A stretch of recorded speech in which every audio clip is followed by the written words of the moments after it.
What's going on, everybody? Welcome to another edition of the Talking to the Dog Benfica podcast. Tonight's a special edition.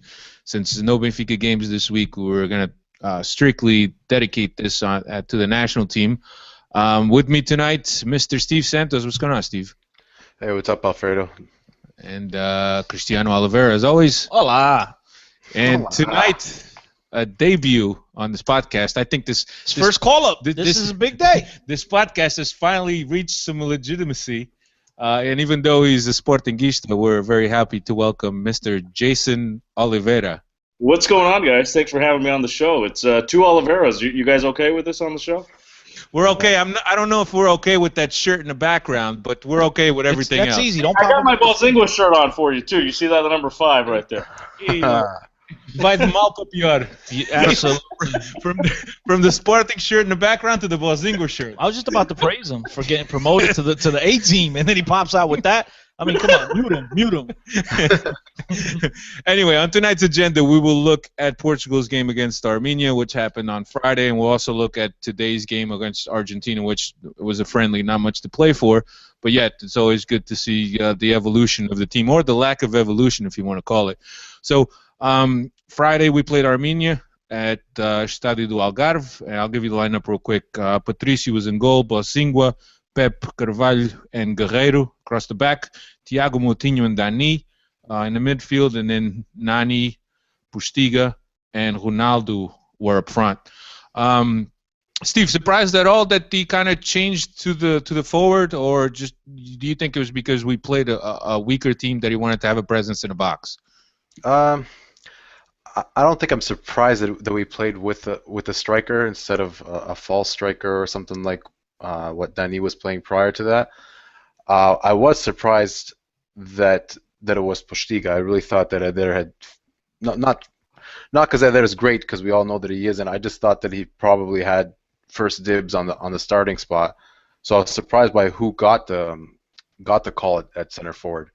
What I found interesting though was that Fernando Santos, before the Argentina game, I believe in Sunday's press conference, was saying that Portugal didn't really change their system to play Armenia, but as far as I could tell, we did. We dropped a defensive midfielder and played a center forward instead. I could see how the rest of the system is somewhat similar, but to me it looked like a quite different formation and different idea trying to get forward than what we've been getting used to. Yeah. And Jason, since you were wearing the Balsingua shirt, what do you make of Balsingua's call-up? And, I mean, when Bento left and when Portugal prematurely exited out of the World Cup, there was a lot of talk about a renewal. But you're looking at guys that have been brought back, and you know, Carvalho 36, Balsingua 32, Thiago 36, Postiga 32. What do you make of this call-up? Is there no one else available at right-back position? And what do you think of these guys a little older that have been scratched out by Bento that are now making a return under Fernando Santos? I don't know. I mean, it's one of those things. I think we're all scratching our heads. Like, what is he doing? I think maybe with Balsingua, the only thing I thought going in, I thought, like Cristiano had said last week, if he's going to call him up to the team, that means he's going to start him. So I fully figured he would be in the starting 11 against Armenia. So sure enough, what I think maybe he's thinking, because I know Balsingua, we all know he likes to go forward. And maybe that's, you know, you go into a game knowing you got to win, you got to score goals. This is a game that they should have probably taken to Armenia, but they didn't. That Balsingua, you know, on the crosses, maybe he just wanted to see what he could do out there. I can't figure it out. For a guy who hadn't been on the national team in 4.5 years, all of a sudden you bring him back. I mean, I don't think anybody has seen him play in Turkey in the last couple of years, and now he's out there. So true. You know, I don't know. I've got no answers. It's like the Velho Guarda out there. I mean, all these guys on the wrong side of 30 on the team for a while there look like a couple of old cows out there. You know, then you had him and Nani on the same side, and, you know, we all know what Nani likes to do. Nani, you know, he holds the ball forever. And then we have, you know, Balsingua, and, you know, then you got – and I'll say this about Carvalho. I mean, he's 36 years old, but I think he's actually looked okay. He's looked better than I thought he would in the starting 11. But I'm not sure. I was hoping maybe you guys had the answers as to why Balzinga was out there. I'll tell you one thing. To me, is it sends mixed signals here. The guy comes in, he's talking up a youth movement, and then the first thing he does is bring back, Ricardo Carvalho, who's 36. Thiago, who's 31 or 32, whatever it is. Now he brings in a guy that hasn't been called up to the Portuguese national team since 2011, a guy who absolutely hasn't featured for anybody, let alone, the Portuguese national team. And to me, it just leaves me confused because, yes, certain guys have played well. Balzinga played pretty well on Friday, in my opinion. I thought they played well. I thought Ricardo Carvalho played well in the first game that he got called back, but we saw the lack of speed really hurt him on Friday when he tackled the dude from behind. He got a yellow card. I don't get this at all because you preach up, you talk with praise, talk about the youth movement. You obviously turn in a different direction. And the one thing to me that bothers me the most is that in 2 years, when this team will hopefully compete in France, and then in 4 years in Russia, if Russia's still around at the time, I don't want to make this a political show, but these guys. You telling me that these guys are going to be available? They're going to feature. They're going to be a part of this team. And when you're a youngster, like the Cancelas and the other kids around, it gives you absolutely. And Cedric, for that matter, a guy that was on the team, he didn't even play. Yeah. So it leaves you kind of searching for answers, and at some point it has to take away some of that motivation from you because it is what it is. These coaches are going to call the guys that they're accustomed to, the guys that they're used to. Yeah. That Jacques Niasse. Yeah. And I understand the lack of options. João Pereira is out of action. Silvio is out of action. Cedric, it doesn't look like he has too much confidence in Cedric. Last week we talked about Almeida and why isn't Almeida being called, being that he plays right back for Benfica and has been playing with some regularity. I don't understand, but Chris, you bring up a great point. These guys are just going to be 2 years older when you get to France. Yeah, and yesterday Eric and Juan Arango brought up the fact that these guys are still key, and it's about getting to these tournaments. It's about qualifying directly into these tournaments, which okay, granted. Yeah. But it's building a chemistry also. What happens when you get to France 2016, and these guys are older than dirt, and they can no longer perform because they're collecting Social Security, and now you're going to have to implement youngsters with no talent at this level to play in huge games. And they're not within the chemistry of the team that qualified. Because, historically, the guys that you take to these tournaments are the core of your team that qualified.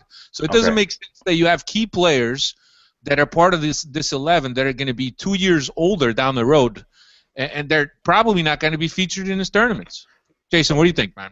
Yeah, that's exactly right. And then you look at guys, like Balzinga, for instance. Here's a guy who goes forward all the time. And even Carvalho a little bit, where they don't have the speed to come back anymore. And against Armenia it's one thing, but once you get to the tournaments, hopefully you do qualify, what are you going to do? Now you're going to have guys who have no experience playing in big games. Yeah, Steve. Okay, I'm normally the negative one, but let me try to put a positive spin on this.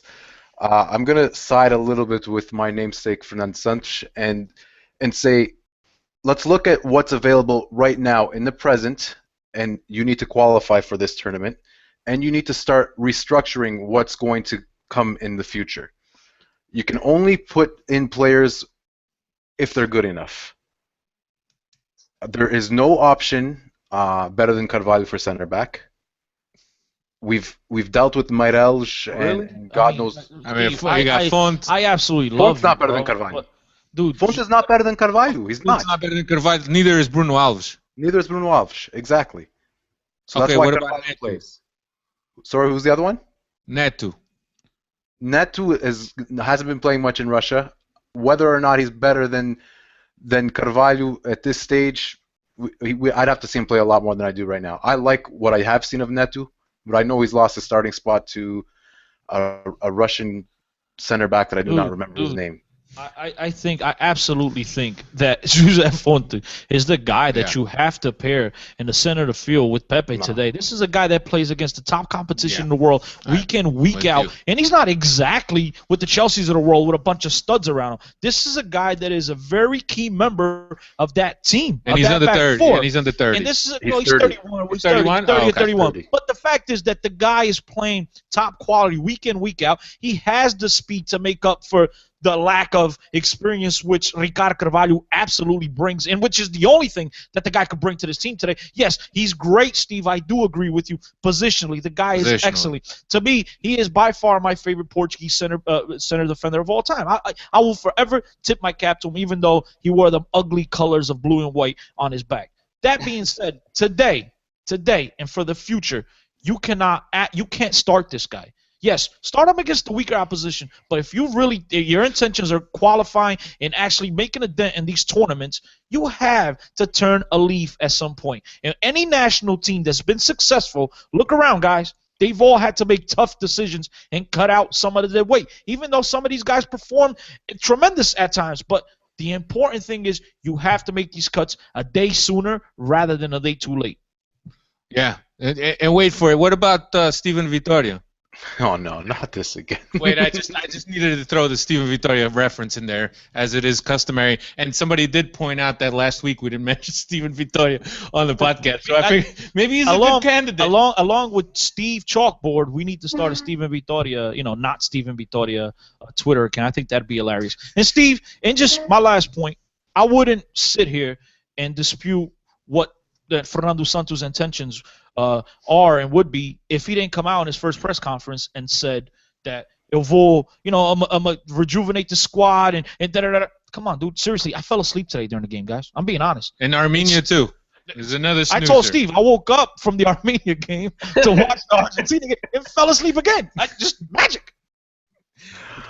But Jason, against Armenia, man, and we all know the level of competition. Portugal needs to be doing a lot more than a 1-0 in the 70th minute.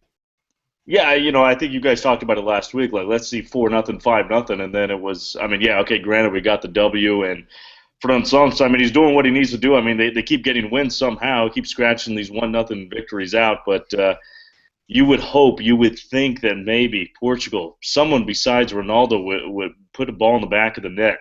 We're talking about the old guys. Postiga, listen, I love Postiga. Back in the day, but Cristiano just mentioned, rather a day earlier than a day later. It's time to go with someone else. And even at Dur, I'm not convinced to even have that guy even out there. I've never seen anything he does that I like, so I don't know. I don't know. Steve, I don't know is a very common phrase. I don't want to be negative all the time, but you know what I mean? It's like, Edur, come on. How many chances are you going to get? Yeah. I agree. I don't think who else do we have? Who else do we have? Well, put anybody else. See, I think you bring up a great point, Jason. I think where there aren't many options at the right back position. I think there's even less at the center striker position. No, you're right. But I think anything else is better. But you know what? As bad as Postiga is, and Steve will attest in this guy, I've been fighting for him because, seriously, all jokes aside, do you really want to see that? Haven't we seen enough? And the guy had a great assist. Well, he's part of, go according to American sports, double assist. The guy's fantastic. And now somebody's going to hit me up on Twitter and praise the guy for actually blocking his own teammate's shot. The ball deflecting over to Quaresma, and Quaresma crosses over to the Guerrero, whatever his name is. So somebody will praise him for being at the right place at the right time, which they're still till today praising him for winning a ball back against Michael Bradley in the World Cup. A center striker, number 9, is coming behind the midfield. But that's another point for another day. Fact is, we don't have anybody for that position. And the only one that can actually play anything that resembles soccer, football, whichever language you want to call, is Postiga. In a way, the guy can actually play the game. Nobody's saying that he can score. There's no doubt he's a better footballer. Postiga's a better footballer. Absolutely. But it's funny. Portugal started to look better when Eder came on against Armenia. Now, I will. Steve's right. They do look a little bit better, and I think it's one of those things where he stretches the field a little bit. But with the ball at his feet, he does nothing. No, he's got pretty poor feet. But I mean, why not bring up somebody from the other 21 team? Just try him. Just try him. See what he could do. You know what the funny thing is that the under 21 team plays without a center forward also. Yeah. Well, then maybe that's what we got to do. Well, Spain won the European Championships without a center forward, so we might have to come along that route. They played against They played against Holland in that last match to qualify for the European Championship. They won. Without a center forward. Yeah, they won it. But guys, can we make a final before we start bringing up other nations with fantastic players all over the pitch? We're not exactly. I mean, I understand, but look, Portugal needs to develop a forward, but they're never going to do it because it hasn't been done since Montoura. I'm joking. Since Eusébio back in the days. Fernando Gomes was fantastic for Futebol Clube do Porto, but the guy at a national team level, all he did andava mama. He wasn't the same goal scorer he was. Let's just be fair. The Portuguese national team, at least in my time, okay, and you could question that with obviously Pauleta setting the goals record at the time, but in my lifetime, the Portuguese national team has never had a system that involved a center striker, at least not that I could recall. We are a nation that develops very good players technically, guys that have the world at their feet. Wingers. Absolutely, midfielders, wingers, center mid, guys that have center mids.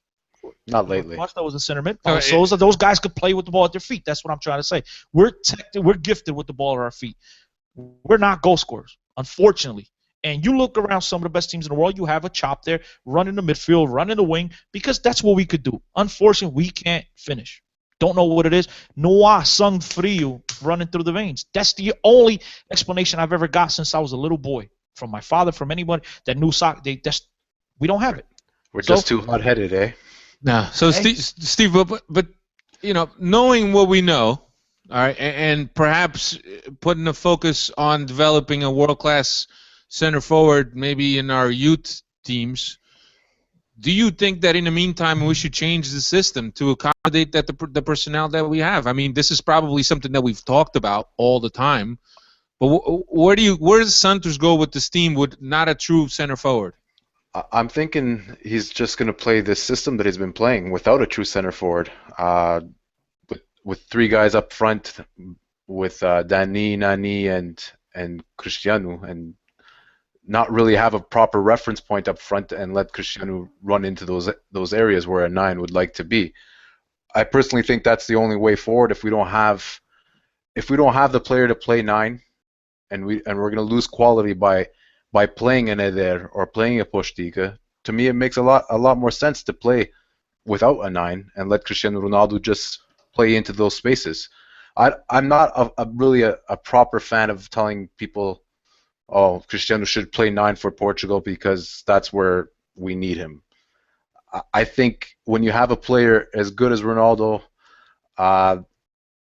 you got to cater to him. Yeah, you got to cater to him because really, if you look at the side, what I think the team lacks the most is another difference maker, another player who makes the mismatch, whether it's through an amazing pass, whether it's through dribbling ability or pace or something. We don't have that, and since Ronaldo is the only player we have that has that, we have to do whatever we can to accommodate that.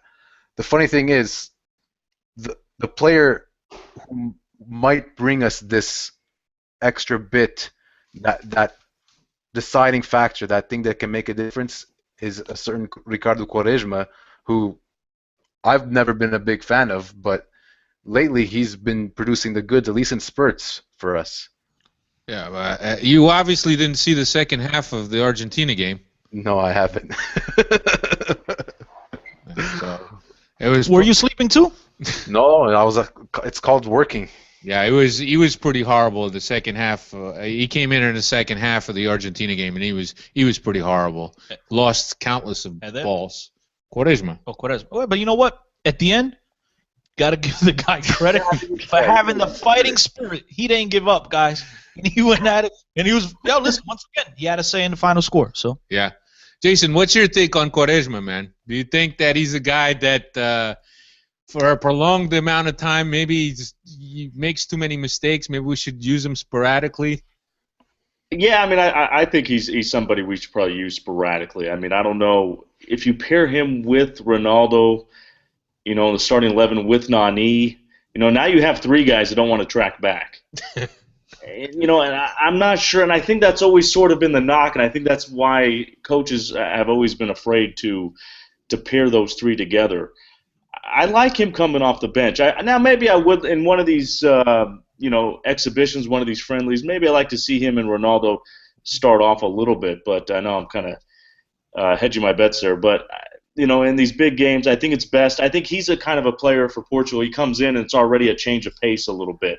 It gives you a little bit of an added dimension, and I think that's where he's succeeded the last few games. And for whatever reason, these last 2-3 games, Quaresma, he's had a hand in the goals, somehow. So, I guess give him credit for that, if nothing else. I mean, I don't see him doing it in Portugal. What? My one thing is he can't be worse than Nani, could he, for the full 90? Well, oh yes, he could. Oh yes, he could. No, I think Nani makes better decisions. No, Nani. Yeah, I think Nani makes better decisions with the ball, regardless of whether he holds on to the ball for a long period, excessive periods of time or not. I still think that Nani makes better decisions with the ball than Quaresma does, and I think he tracks back a little more than Quaresma. Absolutely. Nani might slow the game down a little bit more than Quaresma, but he's not going to lose the ball in a stupid situation trying to do something stupid. That's my number one thing with Quaresma. Nani. Because they all lose it. I'm just laughing. Yeah. Sorry. they all lose it. Yeah. That's Yeah. So I mean, we are on the right track for qualification. if we can't qualify for a Euro with 24 teams, we should give up. Now, what's the qualification in this group? Because they have one less team, does the third place, there's only the first and second, right? Or the third place team gets a chance? Well, the thing is that the UEFA put France in our group. And they're qualified. So basically, the host country. So it would be the three teams, right? Yeah, it would be France would be three teams because France is already in. So it'd be the top two. But I don't think that guys. I don't think that has anything to do with qualification. They put France in the group because they had to keep France active and they have to play against somebody. So rather than giving teams, like you have an international break, so you can't have Portugal on a bye and have everyone else play. They just have, because they only have so many limited amounts of international breaks. So these teams have to constantly keep playing. So they're in there just because of that sake, because it still comes down to the first place team advances and the second place teams go to a playoff, whatever it is. Other groups, is it three teams? The other groups is the third place team gets a playoff. Yeah. Gets a playoff. That's probably that's what it is then. That has to be what it is. The top two teams. But not in Portugal's group, though. In Portugal's group, the top two teams advance because you know what, France Jason? is already in there. Jason, I'm putting you on timeout, Jason. Because he doesn't know. He got it. This has to be the production, the post, whatever, pre-show. Post-production. That's the word I was looking for. Post-production. Why are you saying that? Because we don't know the answer. He should have told us before. We would have looked it up. I wanted you guys to be the authorities. I figured you guys would know that. I know that in Portugal's group, the top two teams advance, but Portugal has one less team in the group. So I don't know if the other teams, it's the top two, then the third place goes into a playoff, or what. But Cristiano's going to look that up real quick. But I want to turn our attention to the third place team. I was just asking about Portugal's group. I didn't know how that worked because they had one less team. Yeah, well, basically, they put France in our group, so France is already in, so only the top two advance. All right, so we just got to worry about getting first or second. Right, and right now it looks like we're on the driver's seat. I mean, we have one less game, but I think perhaps an equal amount of points, if I'm not mistaken, than the same as Denmark, if I'm not mistaken. And then we also benefited from Serbia losing the 3 points after that game with Albania. So I mean, we are on the right track. We got to win these games against these little teams. That's the biggest thing. So far, so good. So far, so good, right? Except Albania. Wow. But I'm glad that was we're still on in the Paulo Bento stage. Let's try to be positive. Ever since Fernando Sanchez come over, everything has been slightly better than what Paulo Bento has done. Right. It has been slightly better. I think there's a different change of attitude. Right. And I think that I might even read Figo on one of the newspapers saying that that Fernando Santos has the know-how to carry this team and to bring this team into the next level and even to qualify this team. So that's pretty much it. They're going to play Serbia now in March, right? Maybe he'll bring back Nuno Gomes or somebody like that. Hey, Nuno Gomes is looking pretty fit still, so who knows? Yeah, he's been practicing with the New York Cosmos for a while, and he was just here. Yeah, he was just here on the fundraiser in Philly and Newark. He has been practicing with the He practiced with them for a bit. Yeah. They decided to sign Raul instead of him. Yeah. In the summer, I think it was, yeah. Right. So, so that's it. We're on the right path. But turning our attention to today's game against Argentina, a game that took place at Old Trafford in a theater of dreams, and in a game that looked more like the theater of nightmares. I'll give you the lineup real quick. Beto was in goal. Bozingua, Pep, Bruno Alves, and Thiago Gomes were across the back. Then Andre Gomes and Moutinho in the middle. Then Nani, Ronaldo, and Dani up front.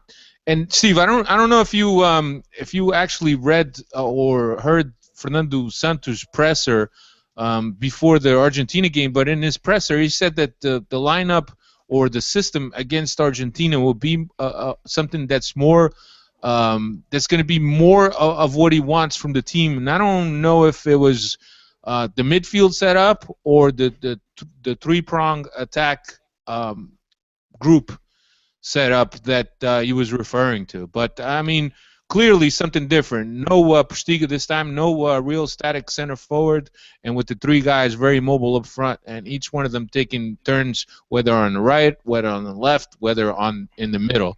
What do you make of this setup? I know that you didn't watch the game, but I'm asking the wrong guy. I'm ready to clear this up whenever you guys want. Go. Go right ahead, man. Talking about the UEFA qualification stuff. Oh, here we go. Okay. So here it is. Give us a second. Let's get. That's what I was referring to. You guys put me on the spot. All right, but what was the question? The question was today's setup different from Armenia's setup, and Fernando Santos saying that this tactical setup, is something that's more similar to what he wants to play. Obviously, he played with no center forward up front. What do you make of it?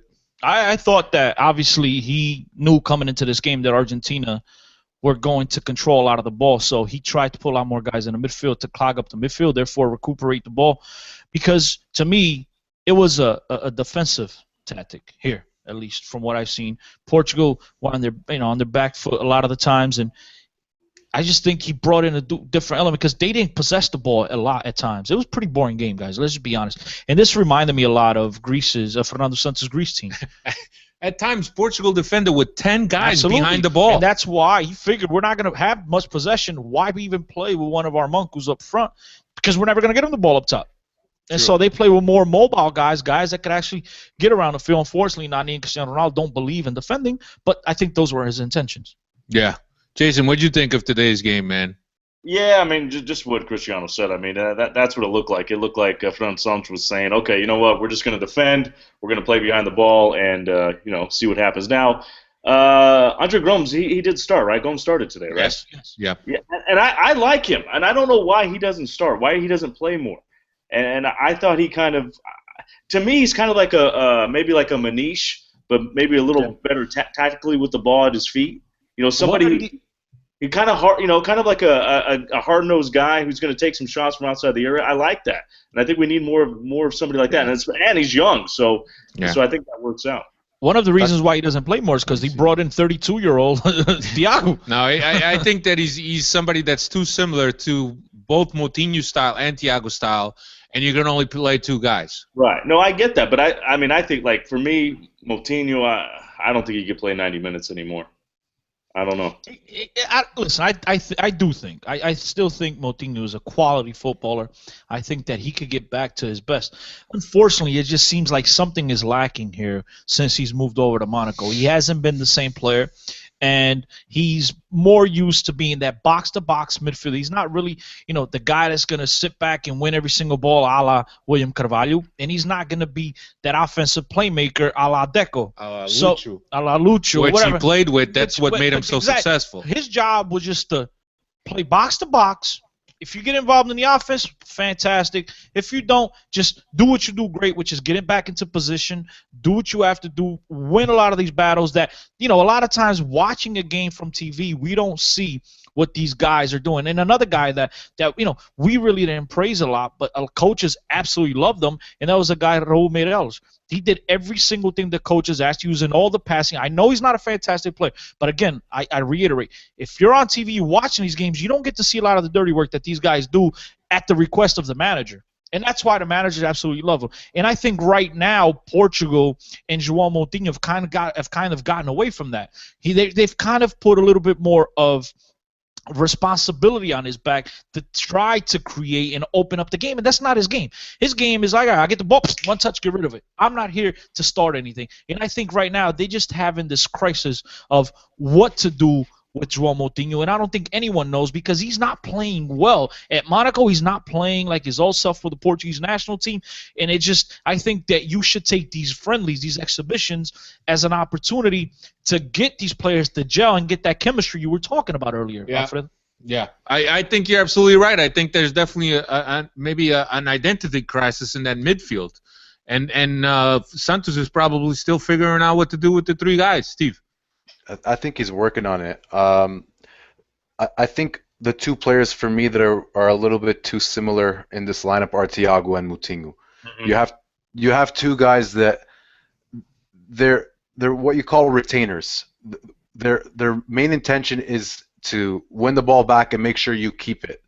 And neither Thiago nor Moutinho have the lungs to break past people. They do not have.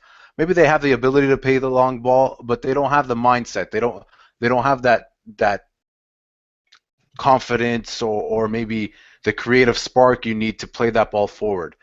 And I'm thinking that with Andre Gomes in the side, this might be something that we have to look at, but this might be something that might work.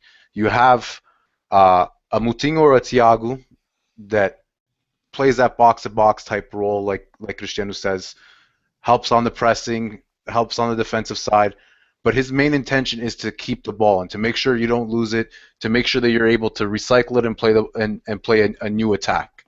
You have, for me, I know you guys aren't a big fan of William, but I'm pretty sure our Sporting fan over here, Jason, I'm sure he is. But for me, if you play a midfield of a Moutinho or a Thiago, one of the two, at this point in time, Moutinho's in not the best form, but he's probably fitter than Thiago. He's probably more capable of doing the box-to-box role than Thiago is. So you play Moutinho, William, and Gomes, and in that way you have three players that all fit in the proper compartments in that midfield. You have Andre Gomes, likes to get forward, has that tenacity, likes to shoot from outside, is more of a free spirit, will try stupid things at times, but we're going to need that. If you look at the game against Armenia, a lot of the build-up was a little bit too slow, a little bit too patient. If you had a guy like Gomes in there whose first intention is, okay, I'm going to get my head up, I'm going to either beat the guy that's right in front of me, or I'm going to play a really quick early ball to one of the guys up top. With Thiago and Moutinho, it was a little bit more lateral. It was maybe a simple ball out to one of the fullbacks, or a simple ball to a Postigo who had his back to goal that was coming towards you. It was never that little more bit of direct passing. I think Andre Gomes could bring that to the team. I think the chemistry that we need is in something like that. Steve, something I think along if those you're lines. playing Spain or if you're playing Germany, I play William Carvalho. Would be one of those two guys. But if I'm playing the Armenias of the world or whatever, I'm not. I'm playing Thiago. Yeah. I'm playing Gomes, and I'm playing Moutinho, because out of the three of them, you don't really have a true creator. Yeah. Out of any, Thiago, I think, is the one that gives you the best offensively. The guy could actually set up an offense somewhat. But I think against the Armenians in the world, you don't need William Carvalho. No, but the thing is, I'm cool with that. I'm cool with that. Then just don't add a 9 there that doesn't do anything too. Then just play with Dani, Nani, and Ronaldo then.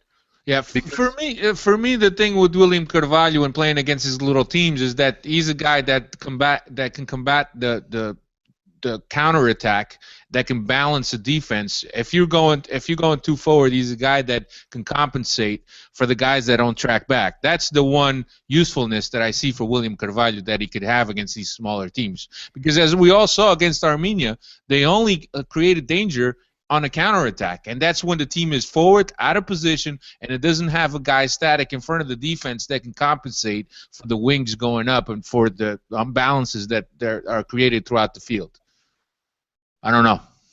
No, you're right about that. And I was there was no surprise not seeing Carvalho in there against Armenia, but I think I was a little surprised today that I didn't see like what Steve was talking about today in a friendly. Just try it out. See what Carvalho, Gomes, and Thiago look like together, and just see so you at least have an idea in a real life game, especially against a team like Argentina. But they decided decided not to do that today.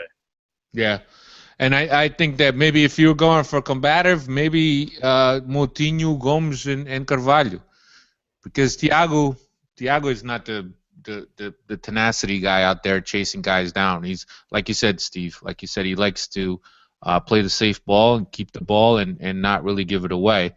But I mean, against a team like Argentina, you need guys to chase.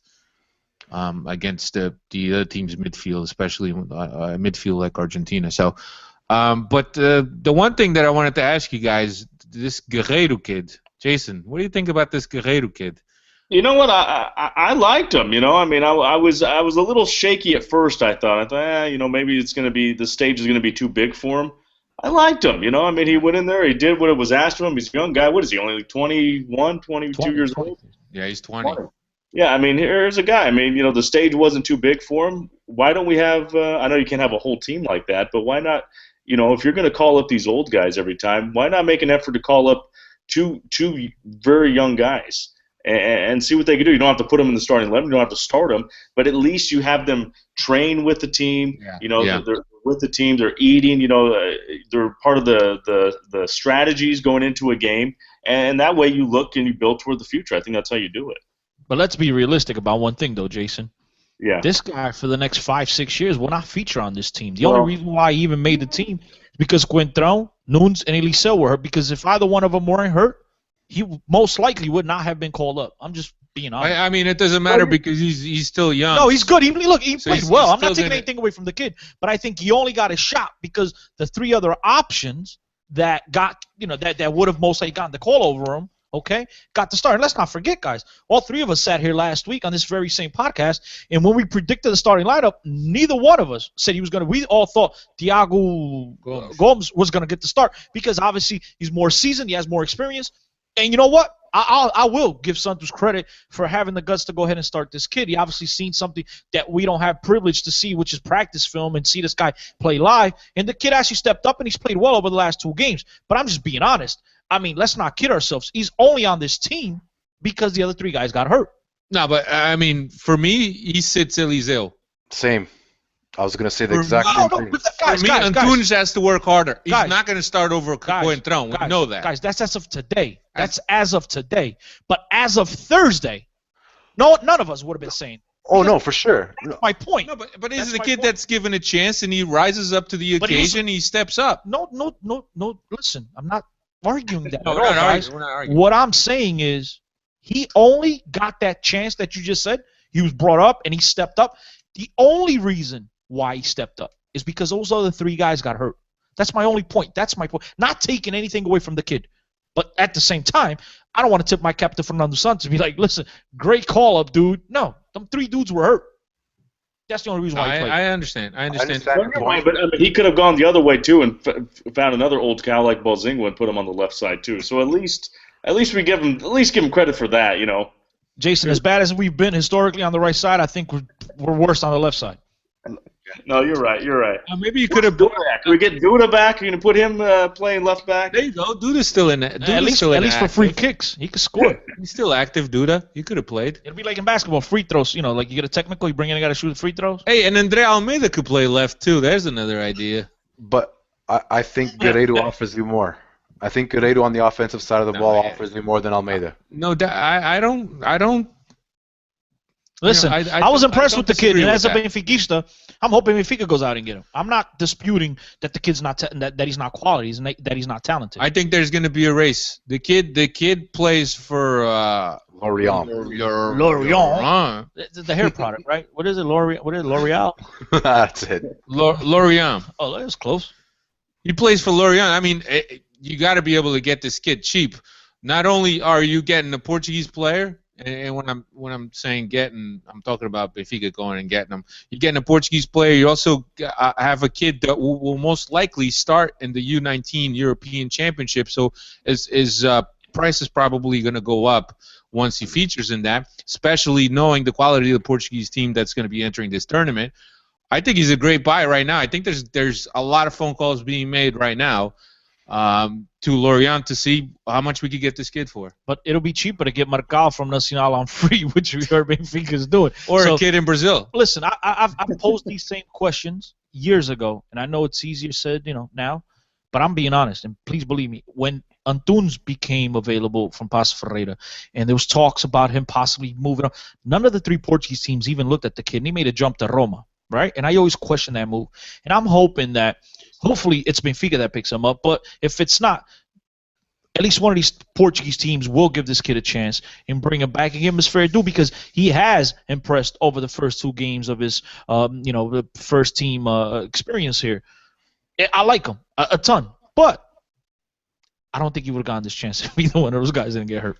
Yeah, but that's part of football. You get your lucky break and you take it. And for me, he's done it. Yeah. And throughout history, you got a lot of guys that it was by chance that they just happened to be there at the perfect time, at the perfect place, and they took advantage. Just ask Wally Pip about it. Lou Gehrig stepped in, never lost his job. There you go.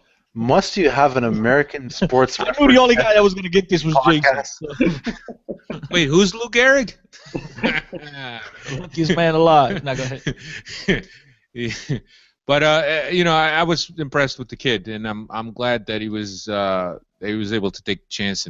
But like I agree with Cristiano that if at least two of these guys, if they weren't hurt, he probably wouldn't have been there. It would have probably been Eliseu. It would have been Thiago Gomes.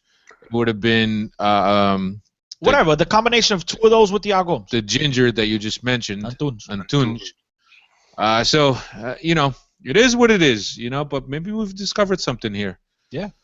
He's still not going to play over Quintron, but right. Looks like a good young prospect. Yeah, so we ended up, actually, the kid that we were just talking about, he ended up getting the goal at the end of the game.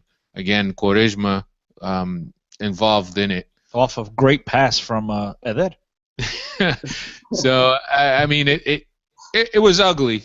It was ugly, and obviously I don't think that either team played a very attractive type of football, even though that Argentina had perhaps the most goal chances and the most of the possession of the ball.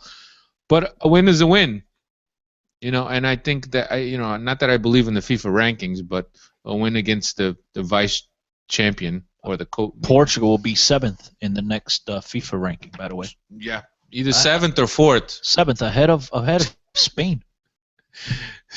So nonetheless, and let me ask you guys. Argentina. Obviously they had more chances today with Beto back there. Do you guys?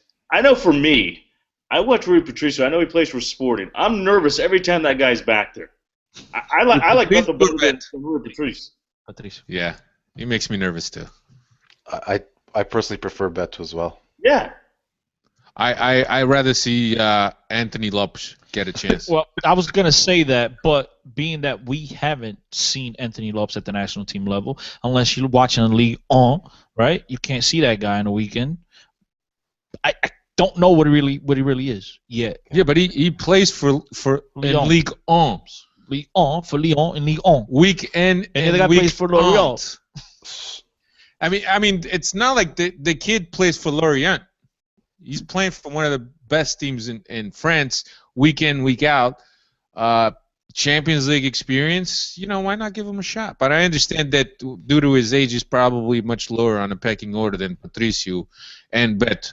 I think that Eduardo might be done at this point as far as the national team goes. Eduardo King, all those guys. I think that there's a great possibility that this kid Lopes will eventually get his chance. Yeah. But right now, as we see, guys, and it's just we have to call a spade, as we see with these call-ups again of the Bosinguas and the Carvalhos, right? It's about that little mafia. We all know and I think Anthony Lopes. What are you trying to say? Ricardo's going to get a call-up? No, all I'm saying is that Lopes is a kid that's on the outside looking in. He wasn't brought up with these same things. This is all a bunch of group that's been together for a good 10 years. But he's been a third goalkeeper for a while now. Third keeper choice. What I'm saying is he hasn't been brought up with the same guys that we are seeing here on a regular. Therefore, he's on the outside of this group looking in. They're going to pick the guys that were playing in Portugal. Beto just left to Spain a couple years ago. I think that there's a very tight group here. And that's why we're seeing the likes of Bosingua coming back after 4 years or 3 years, whatever it is. Well, here's a question to you. Who's Lopez's agent? That's another huge part. And trust me, it comes into play. And if you don't think it does, you're mistaken. It really does. If you're a George Mendes boy, dude, it's kind of like that example I made a couple episodes ago when I said Eliseo hadn't been to the national team God knows how long. The guy signs with Benfica 2 days later, gets a call up. Why? Just because he put on a red shirt? And it's kind of like this. I think Anthony Lopes comes to one of the 3 Portuguese teams. I think you might have I think they will throw him out there ahead of Beto. He might get a shot. Right now, he's not getting a shot. But it's not for lack of playing or for not playing in a competitive league. But it's, again, what I'm trying to say, and I think not you guys, I'm going to say you because the other 2 haven't said a word because I keep talking. But I think that these guys, he's on the outside looking in. I think that has a lot to do with it, man. The group. And as a third goalkeeper, he's on the outside. He's on the outside. Look, God, we talk about this constantly. Lika, whatever his name is, the other clown at Porto. These guys play in small clubs in Portugal. Nobody's ever heard of them. The Portuguese national team never went and scouted. The minute they sign with Porto, next week down the Portuguese national team. Same thing once again with Eliseu. It happens constantly. If this kid Lopez was to come to Portugal, sign up one of the 3 big teams, he would absolutely get a look right away. It's just the way it is. Well, you think it's one of the big 3 or with George Mendes? A little bit of both, but I don't know who Eliseu's agent is, if it's George Mendes or not. But I think there's a little bit of both actually in play, and I think that there's a good chance. Had this kid put on a Benfica shirt rather than Julio Cesar, today he probably would be starting for the Portuguese national team. And I know a lot of you guys are going to be like, Cristiano, what are you talking about? But guys, trust me, there is a lot of BS, which they put it as politics. In any sport, there's a lot of BS, man. There's a lot of BS involved in these call-ups. Some of these guys, majority of them, yes, they deserve it, but a lot of them, who's to say that a dude playing at Sporting who barely plays is better than a dude playing at Academica that plays a lot? But you still see the backups at Benfica and Sporting getting a call-up over these kids that play on a regular at these smaller clubs throughout Portugal. Steve, you watch a lot of these smaller clubs in Portugal, and you're a guy that has a fine eye for talent. I mean, do you see what I'm saying? Do you think there's any truth to what I'm saying, or you think it's just a pipe dream on my part? It's a little bit of a pipe dream, Cristiano. A little bit. There's players out there that might be close to the national team level, but there's not many guys in the Coimbras and the whatnots that are there yet.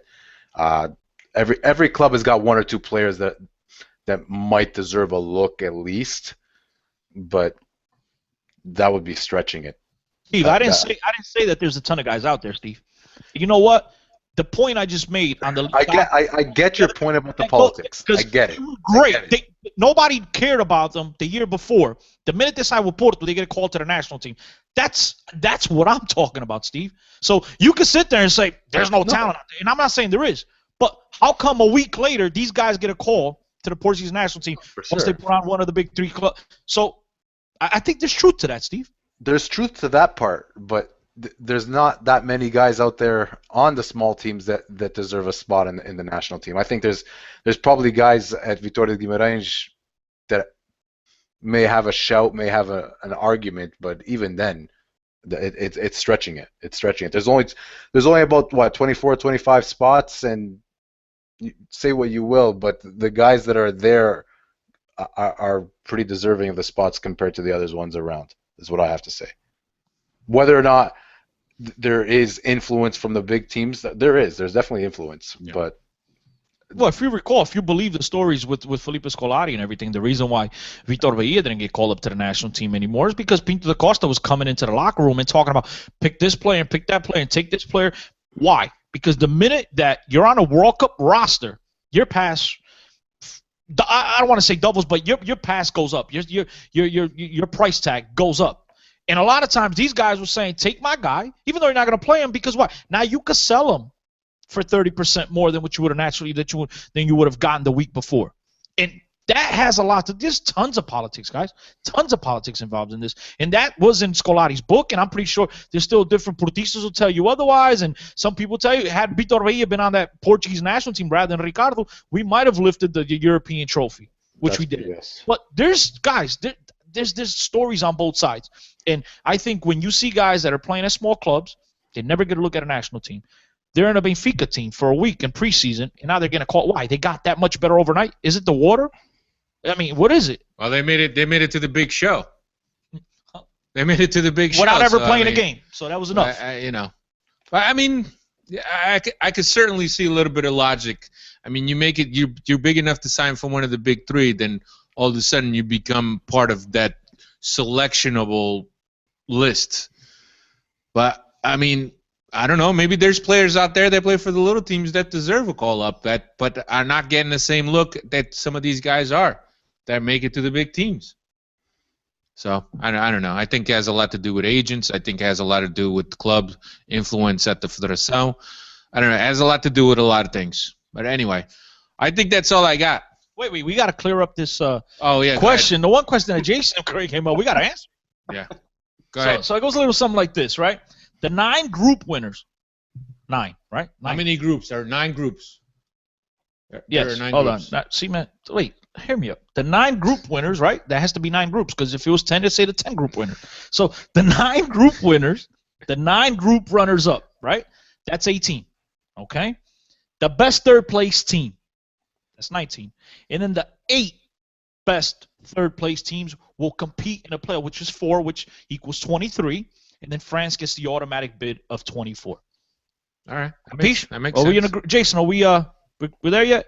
I don't think we quite answered your question. So basically, if you come in third, you have still have a chance of qualifying. In the Portugal group, Jason. You're in. Yes, in the Portugal group. If you're one of the best, one of the top 9 third place teams, you will go into a playoff. If you're the best, you get automatic bid. If you're one of the top 9 third place teams, yes. Top 8. No, guys, 9 because the 1 goes in automatically. Guys, exactly. There's 9 groups. That leaves you with 8 behind. But the top. You can't have a playoff with 9 teams. No, guys, listen. The top third team. I got you. And then the rest of the third teams go into a playoff. Listen to what I said, guys. The best third place team. That's 1, right? Yeah. Yes. Then automatically. And like Flynn. Then the other remaining 8, right? Go to a playoff. But you add the other one is the top 9. At the end of the day, still 9. That's what I'm saying. The top 9. Tá bem. I think Jason is just as confused as he was when he first asked the question. Oh, primo, you know what I'm saying, right? The top 9. I got you. I know exactly. Yeah. All right, Jason. All right, and just before we finish up, Benfica will be back in action this weekend for the Taça de Portugal at Estádio da Luz against Moreirense. Should be an easy game. I don't want to spend too much time, but I'm glad that we'll be back playing. So you heard that noise? That was Jason running for the door. Benfica came up. He's like, "Oh, I'm out." I thought you were going to tell me how to get Benfica TV. I thought you had new news for us this week. No new news until the transfer window, I guess. Transfer window. The transfer window, yeah. Well, basically, what we're trying to say is when he has news, he'll let you know. Right now, he can't confirm. No, there won't be news until the transfer window. No, man, the Benfica TV, bro. Oh, Benfica TV. Yes, no, the I still package. haven't. There's a way to access it through the internet right now, but everything's in a holding pattern right now. So I'll let you guys know as soon as that's available. So I was contacted and I was told that it was ready to go, but they're having some technical difficulties because what they want to do is they want to make a page so anybody that I refer to sign up for the service, I get credit for it, obviously, or the show gets credit for it. But the service is out there. I'm currently subscribing it, and Man, you might have just messed up your negotiations. I'm bro. You can't be hoping talking I'm, about that I'm out public. hoping that I'll have the correct information next week. You're gonna get like chorizo. Like I'm gonna get some chorizo balls. and jirupiga Yeah, all right, that's back of the truck, baby. and some pistaña asada. Anyway, Jason, anything you want to add before we go, man? Just thank you guys for having me on. I had a good time. I know you guys always talk about Benfica, but anytime you guys want to have me on, I'll, especially the national team, I'm always available. Right, excellent, man, excellent. It was a pleasure having you. For those of you that don't know, Jason has a career in TV. He's like Ron Jeremy, guys. Oh, Burgundy. Ron Burgundy. My bad. I'm By sorry. the way, what is my primo? What is my cousin drinking over there? By the way, It's orange, but I don't know if there's alcohol in This it. is me. Okay. Yo, my bad, Ron. I wasn't sure if he was bringing a sample to That's the awesome. Yeah, if you guys are out in a Fresno area and surrounding area, you could actually watch Jason every morning on what channel, Jason? I'm on ABC in the morning in Fresno. ABC from 4:30 to 7 o'clock, if I'm not mistaken, and then a little That's bit right. after that. When you're out tipping cows, make sure you rush home to catch Jason. Exactly. You can check me out on Twitter, Jason Oliveira TV. There you go. Everybody follow Jason. He's a Sportingista, but he's a good guy. And Mr. Steve, at Steve Santos 6, Thanks. at 10CO10, and at Benfica Podcast is where you could find all of us. Don't forget to check out our friends over at planetbenfica.co.uk. I think that is all that I got. Anything you guys want to add? Any other porn references? No, just happy that Benfica's back on the weekend. Ditto, my friend, ditto. All right, that's about it. Thank you very much. Thanks for checking us out. Jason, it's been a true pleasure, my friend. Thank you very much. Thanks, guys. And we'll talk to you guys again next week. See ya. Arrivederci. Ciao.